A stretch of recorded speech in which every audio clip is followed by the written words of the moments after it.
think we're good. All right. Great. Welcome to the show. Thank you. Yeah. Nice. All right. Welcome to the Inner Circle Show, brought to you by 1080 and Monster Energy. On this podcast, we are going to be shining the lights on the individuals that are actually making a difference in the esports and gaming scene. Today, we are going to be talking about another controversial topic, which is niche versus mainstream. Can Delta Force create the next biggest African gaming community? You guys might not have heard of Delta Force, but Delta Force is actually an emerging game that is pulling a lot of numbers in the esports streaming community right now. You get a lot of people watching on TikTok, you get a lot of people watching on Twitch, and the creators are from prominent games that you guys might be aware of, if not already aware of. So games like Call of Duty, PUBG Mobile, you have creators from there switching to the Delta Force community. For some reason, we don't know. That's why we have Rasta here with us. So Rasta, welcome to the show. Thank you. All right, Rasta, let's just go straight into it. I mean, a lot of people have been talking about Delta Force. So can you explain the concept of Delta Force? People are trying to compare it to Call of Duty Mobile or PUBG Mobile, but they do not understand that it's like a niche-based game. It's nothing compared to the mainstream game that we are all aware of. So can you just explain to our audience the concept of Delta Force as a game? Okay. First and foremost, for me, I fell in love with Delta Force for the graphics. The graphics has to be the best thing that any mobile game has done. Let's be honest. I can understand where people can come in and be like, oh yeah, my game is this, my game is that, which is fair. But Delta Force graphics is the best mobile game graphics currently. Wow. That's just the truth.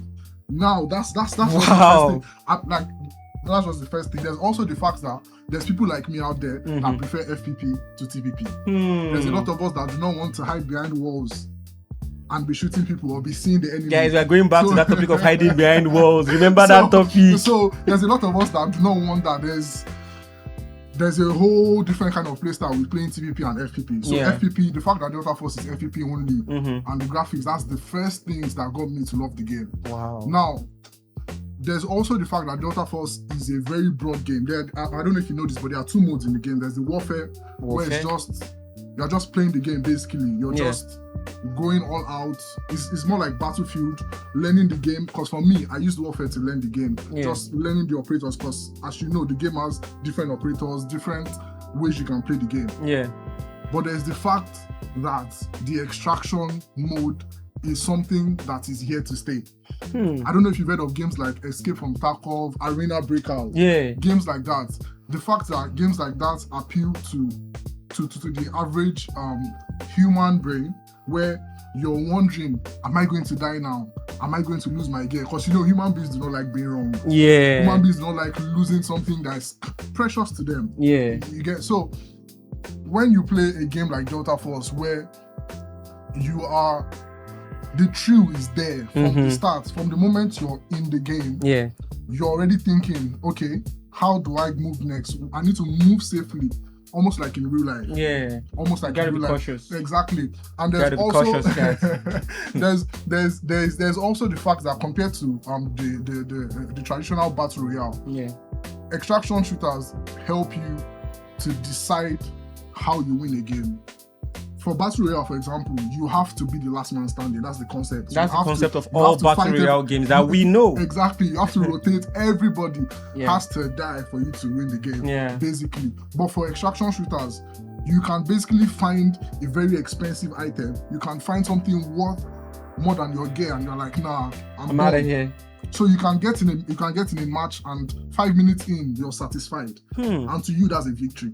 So now, would you say that Delta Force creators, in terms of their popularity, are they the minority right now, or they are the majority when it comes to FPS streams? Because I see you average around 50 to 30 sometimes on TikTok. You even go higher than that, and I'm like, I don't even get that number.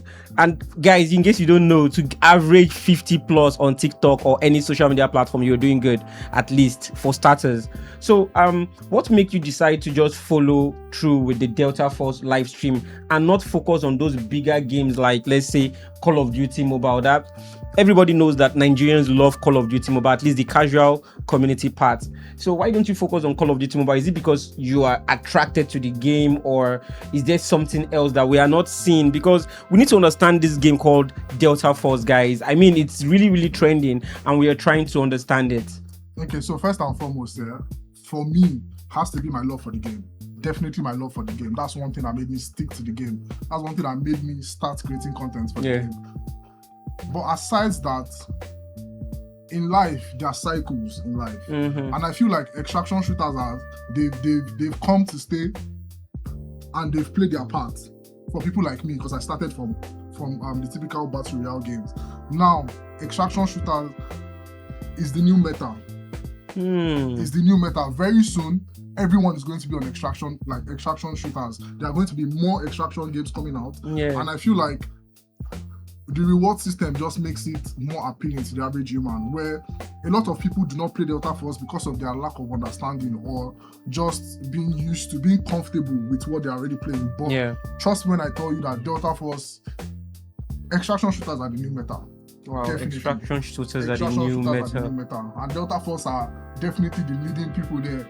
Wow. I mean, I know people who might come from me and tell me Arena Breaker, but trust me, Delta Force is number one. All right. So would you say that it's harder to build a Delta Force fan base compared to building a, say for example, Call of Duty Mobile or PUBG Mobile fan base? I would say yes. And that's just because harder to build a Delta Force fan base. Definitely, because Call of Duty already has the numbers. Call of Duty has the numbers. Like, I mean, sometimes I'm outside and I just see a random person playing Call of Duty casually, without earphones, and that is something that Delta Force doesn't, playing extraction shooters basically doesn't really accommodate, because it's like you going to the bank with $1 million and you're holding it cash, no bag, no suitcase. That's just what it is. Like you're risking for no reason. With Delta Force, with extraction shooters, you have to be locked in all the time. You're in a match, you're locked in, no distraction, all of that.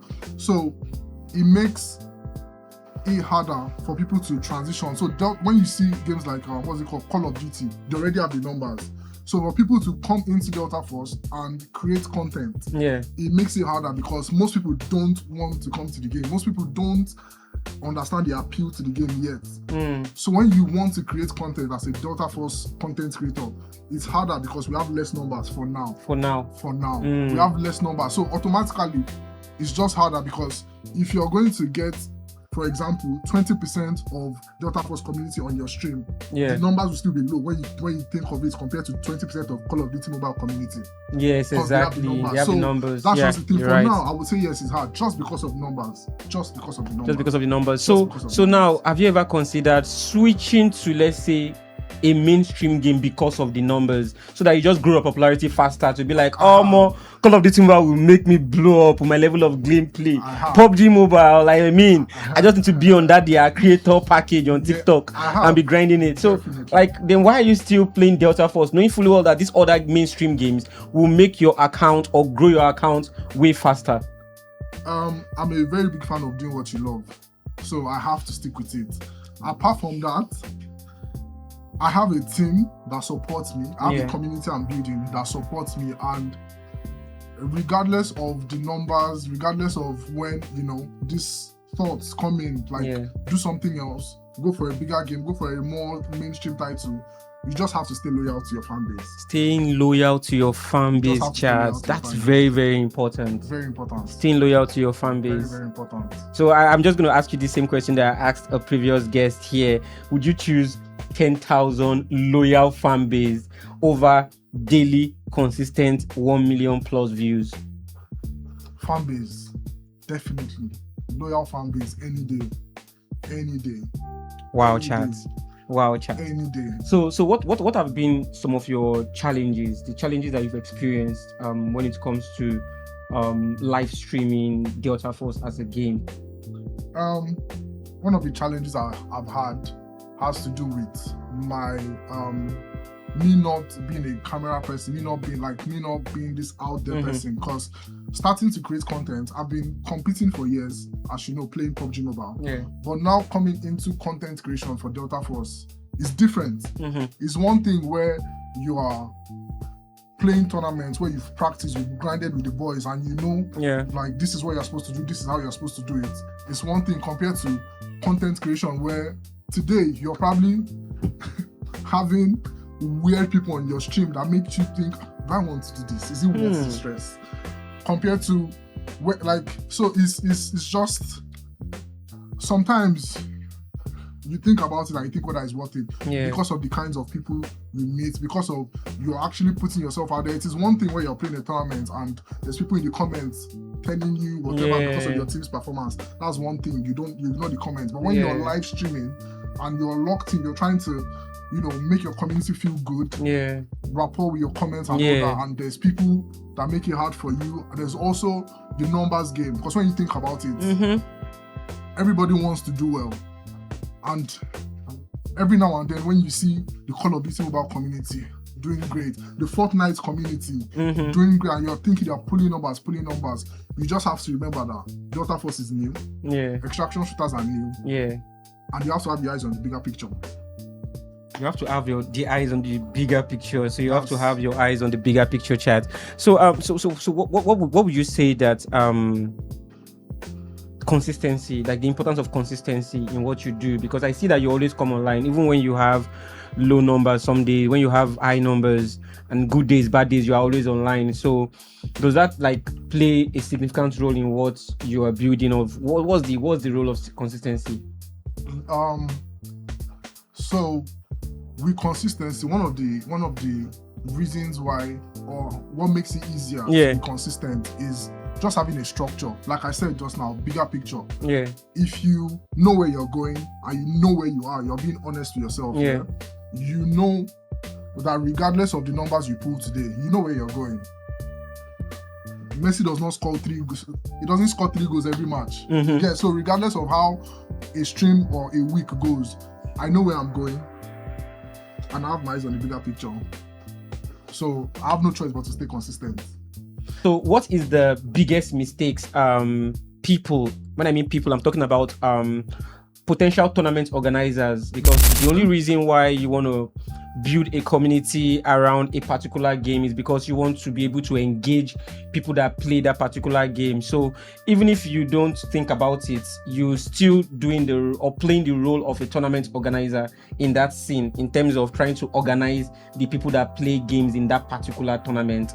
So what would you say that the biggest mistake is for tournament organizer when it comes to new and emerging games? Would you say that it's better for them to allow the game to kind of like cool off a little bit for like a year or 2? Because some games, they can come and trend for like 1 year, 2 years, and after that the trend just goes down. Remember Apex Mobile? It was really trending. Everybody saw themselves becoming the next iFeg on Apex Mobile, and every day the switch was turned off, and that was it. Everybody packed it up. So what's the biggest mistake tournament organizers make in that regard?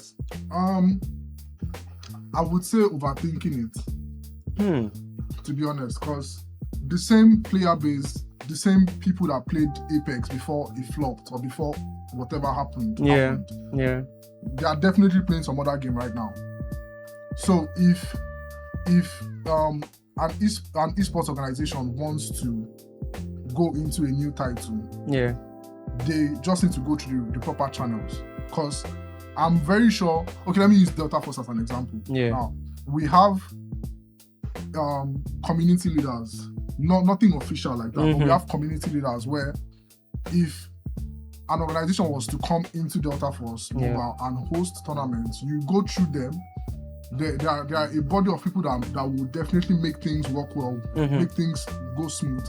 And now let's say Delta Force shuts down today, which I'm definitely sure is not going to happen. I'm sure we all know this. But let's say that happens today. You still have access to this team of people that are committed to contributing to the esports ecosystem. So regardless of whether the game is gone or not, the fact that an esports organization has gone through the proper channels and built the right relationship with the right body, with the right community leaders. Now, regardless of whether the game title lives or not, that relationship is going to remain standing. And whatever game title these guys go into, you can also direct that. You can direct the energy, the connection into whatever title comes. So I don't think esports organizations should be concerned about a game title. I can understand the devs also matter, but also building the right foundation would go a long way.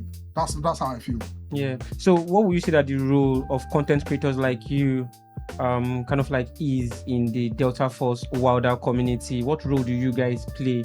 Or do you consider yourself like an advocate for the game? What role specifically do you play? Or are you just passionate about it and really want to get other people interested because you love it and you feel like the game should get more publicity? So what role does content creators like yourself play?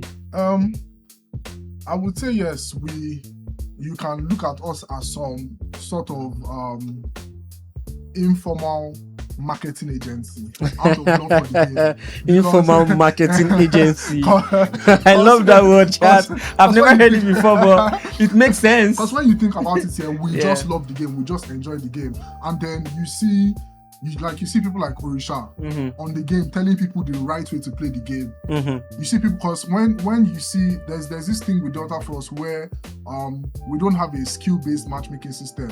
So you can download the game today and you're getting in a match and you're facing me and my boys. Which can get people to be like, nah, I'm not playing this anymore. I'm a newbie. Why am I meeting men like this? Stuff like that. You get. So then when you see stuff like that, imagine going through that, then you pull up on TikTok, YouTube, and you're on my stream, binary stream, and then you hear them talk about this is the right way to do things. I can understand you went through this, but do this instead. Do these things instead. You get. So we as content creators, we are like advocates for the game, unintentionally, just out of pure love. Unintentionally, but out of pure love. Just out of pure love. That's actually very, very true. Anyway, so would you say that Delta Force got what it takes to become the biggest FPS game in Africa? Yes. Big yes. Big yes. Big yes. Now, so you think it's going to compete against Call of Duty Mobile when it comes to MP? Definitely. The great thing about Delta Force is when we talk about esports, Delta Force provides two different opportunities for literally two different types of people. There's the warfare part, there's the operations part. There are people that you would see them that I know currently that are great. They are great at warfare. And it's the opposite for operations. While you see some of them that are great at operations and it's the opposite for warfare. So now when you bring Delta Force to the esports scene, it basically appeals to all types of people. You just have to decide which one do I want to go for, operations or warfare. So now when you think about that, Delta Force is basically going against different types of games. Wow. Because warfare can go up against COD. I mean, the same way CODM has multiplayer, battle royale, all that. But then if you notice, CODM focuses, the esports scene focuses more on multiplayer aspect. Don't quote me, please. But Delta Force is balanced. Warfare and ops are almost at the same pace, just moving together. So when you think about it, if Delta Force is going to set foundation, set roots in the esports scene, they are going to open a lot of opportunities for multiple people, different types of people. So it is going to challenge different titles on different levels. It will be challenging PUBG Mobile, for example, in the operation section. It will be challenging Call of Duty in the warfare section. That's crazy. So I would like you to tell us a little bit about your esports journey and pretty much your gaming career as a whole, because I've known you for a very, very long time, and I know that you did not just popped up as a Delta Force creator out of the blue. So would you like to tell your audience a little bit about your journey in the esports and gaming scene in Nigeria? For me, gaming has never really been a thing. I have to put that out there, because when I'm playing with people and people are like, Orisha, for example, Orisha has been my teammate for 8 years now. Wow. Yeah, exactly. Going on 8 years now. And when you see someone like him playing the game and you ask him, he will tell you Sega, all those things. I wasn't like that. I was never really a gaming person. Wow. Until PUBG Mobile. Long story. Until PUBG Mobile. I told you. And that was what? Yeah. 2018. 2018. Pretty much about the same time. I was playing Rules of Survival first. Out of love. I was in love. And then PUBG Mobile dropped and I was like, yeah, this one's for me. This one's for me. So I just kept playing PUBG Mobile, and we had a family thing going on that had a toll on my mental health. And I was just grinding. I was grinding Delta Force. I was grinding PUBG Mobile. I was grinding PUBG Mobile hard. And so out of me grieving, I got good at the game. That's basically how it happened. So the game was technically therapy for you? Yeah, it was my escape from reality. When I played PUBG Mobile back then, it used to just help me not, like when I'm there in game, headphones in, I'm locked in.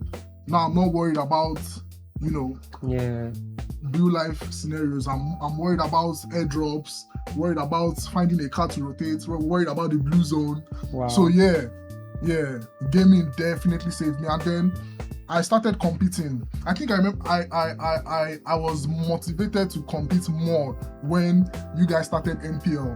Wow.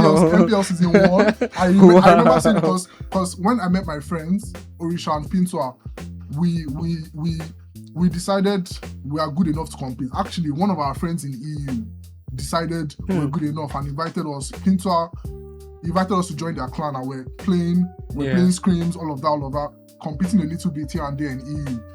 Then 1080 came, the messiah of esports, brought NPL, and we're like, whoa, Nigerians want to compete. Nigerians can do this too. Yeah. And you guys overdid it. NPL season 1 was a blast with Mr. Flip as our caster back then. Yeah. And I was like, okay, it's time to come home. It's time to come home. So yeah, from then, NPL season 1, I think I played up to season 7 or 6, thereabout. But yeah, having NPL, people like 1080 actually supporting Nigerian gamers definitely motivated me to stick to it. Because we're like, we have a future with gaming. Definitely have a future. So yeah, from there. And then I lost it with PUBG Mobile because TPP. I had to play TPP for competitions because I didn't have a choice. Wow. But then I was losing my love for PUBG Mobile when I heard the announcement that there was never going to be any more FPP tournaments. TPP only. I was like, no. Wow, this is that topic again, chat. TPP versus FPP. You guys remember that topic? Let's not go there. When FPP people are like, FPP all day. Please. I mean, FPP is let's. I should not shame TPP people. You guys are alright. But FPP is the shit. So yeah. Then that was what basically made me lose interest in PUBG Mobile, competing in PUBG Mobile, and then Delta Force dropped. And the first thing I loved about Delta Force was the graphics. Wow. First things first. Because Delta Force had a pre-release whatever. So you say the graphics, Delta Force graphics is way better than Call of Duty mobile graphics? Delta Force graphics is the best graphics on any mobile game right now. What is Call of Duty mobile again? Wow, chat. No way. No, Delta Force. Because trust me, I've played Call of Duty mobile on high-end devices, max graphics, all of that. It's decent, cool. But Delta Force mobile graphics is just top-notch. Number one, the graphics, the mechanics, everything is just number one. They're actually doing great for us. Wow, Delta Force, great job. Great job, Delta Force. So, just to wrap this up, would you say that Delta Force alone can, keep you going in Nigeria's current economy, or do you have other things that you do on the side, or are you just mainly a Delta Force content creator and you get so much money that it's able to service your lifestyle, or what's the way? Just tell our audience and show them and tell them what to do. I mean, obviously, as a Nigerian, you can't just game unless you're at a level of, I would say, competing or content creation. Basically, you have to get to a certain level to have that as your main source of income as a Nigerian, as an African. That's just the sad truth. But I have other things I do on the side, but gaming is my passion. Gaming is something I would carry on to the next generation. Definitely, I have things I would definitely do for the next generation in my head. But gaming, even if I stop playing Delta Force today, I would not be leaving the gaming scene. I would definitely be building things to show the next generation the path to esports. So how has the people that you've met in the gaming scene, maybe way back, how have they impacted your journey so far? Are you still cool with every single person? Are you still kind of like working with people that you used to play PUBG Mobile with in 2019, for example? How has been your relationship in the esports scene? So I mean, you win some, you lose some. Yeah. And obviously, everybody that come into your life do not come to stay. Yeah. So I have met wonderful people over the time. My best friends, people I can call my best friends now, are people I met on PUBG Mobile.